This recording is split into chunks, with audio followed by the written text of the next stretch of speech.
British ಅಧಿಕಾರಿಗೆ ಸವಾಲು ಹಾಕಿದ ಪ್ರಸಿದ್ಧ ಮನೆತನ. ಈ ದೇಸಾಯಿ ಮನೆತನದತ್ತ ಹುಬ್ಬೇರಿಸಿ ನೋಡಿದ ಬ್ರಿಟಿಷ್ ಅಧಿಕಾರಿಗಳು ಸ್ವತಂತ್ರ ಪೂರ್ವದಲ್ಲಿ ಅತಿ ದುಬಾರಿ ವಸ್ತುಗಳನ್ನು ಹೊಂದಿದ ದೇಸಾಯಿ ಮನೆತನಕ್ಕೆ ಸೇರಿದ ದಿಟ್ಟ ಧೀರ ಮಹಿಳೆ ಜೈನಾಪುರದ ಕಾಶಿಬಾಯಿ.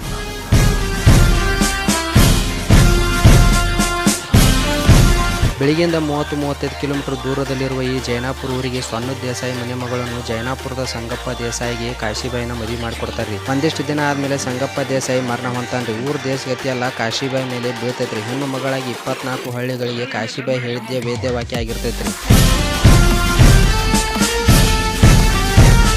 ಜೈನಾಪುರದ ಕಾಶಿಬಾಯಿ ತನ್ನ ಮನೆಗಳಿಗೆ ವಿದೇಶಿ ವಸ್ತುಗಳನ್ನು ತರಿಸುವ ರೂಢಿ ಇರ್ತೈತ್ರಿ. ಹಾಗೆ ಒಂದು ದಿನ 1942ರಲ್ಲಿ ಕಾಶಿಬಾಯಿ ರೋಲ್ಸ್ ರಾಯ್ಸ್ ಅನ್ನೋ ಒಂದು ಕಾರ್ ಗಾಡಿ ತರಿಸ್ತಾಳ್ರಿ. ಈ ಕಾರ್ ಗಾಡಿ ನಮ್ಮ ಕರ್ನಾಟಕದಲ್ಲಿ ಮೈಸೂರು ರಾಜರ ಕಡೆ ಬಿಟ್ರೆ ಇಂಥ ಕಾರು ತರಿಸಿದ್ದು ನಮ್ಮ ಜೈನಾಪುರದ ಕಾಶಿಬಾಯಿ ಅಷ್ಟೇ ರೀ. ಹಿಂಗ ಒಂದಿನ ಅಂದ್ರೆ 1942ರಲ್ಲಿ ಬ್ರಿಟಿಷರ ಕಾಲ್ ಇರ್ತೈತ್ರಿ. ಬ್ರಿಟಿಷರು ಬಿಜಾಪುರಕ್ಕೆ ಬರುವ ಸಲುವಾಗಿ ಡಿಸಿಗೆ ಹೇಳ್ತಾರೆ. ಆ ಬ್ರಿಟಿಷರ ಅಧಿಕಾರಿಗಳು ಸುತ್ತಾಡಕ ಡಿಸಿ ಕಾಶಿಬಾಯಿಗೆ ಬಂದ ಕಾರ್ ಗಾಡಿ ಕೇಳ್ತಾನ್ರಿ. ಆದ್ರೆ ಕಾಶಿಬಾಯಿ ಇದು ನನ್ನ ಸ್ವಂತಕ್ಕೋಸ್ಕರ ತಂದಿರುವ ಕಾರು, ಯಾವುದೇ ಕಾರಣಕ್ಕೂ ನಾ ಕೊಡುದಿಲ್ಲತ್ತಂದ ಹೇಳ್ತಾಳ್ರಿ. ಇದರಿಂದ ಬ್ರಿಟಿಷರು ಆ ಕಾರ್ ಗಾಡಿ ರೋಡ್ ನಲ್ಲಿ ಅಡ್ಡಾಡಬಾರದು ಅನ್ನೋ ಸಲುವಾಗಿ ಲೈಸೆನ್ಸ್ ನ ಕ್ಯಾನ್ಸಲ್ ಮಾಡ್ತಾರ್ರಿ. ಆದ್ರೆ ಕಾಶಿಬಾಯಿ ತನ್ನ ಕಾರಿಗೆ ದನಗಳ ಹೆಂಡಿಯನ್ನು ಕುಳ್ಳು ಮಾಡಿ ರೋಲ್ಸ್ ರಾಯ್ಸ್ ಕಾರಿಗೆ ಹಚ್ಚಿಡ್ತಾಳ್ರಿ. ಆದ್ರೆ ಕಾರ್ ಗಾಡಿಯನ್ನು ಬ್ರಿಟಿಷರಿಗೆ ಕೊಡ್ಲಿಲ್ಲ. ಬ್ರಿಟಿಷರಿಗೆ ಶೆಡ್ ಹೊಡೆದು ನಿಲ್ತಾಳ್ರಿ ಜೈನಾಪುರದ ಕಾಶಿಬಾಯಿ.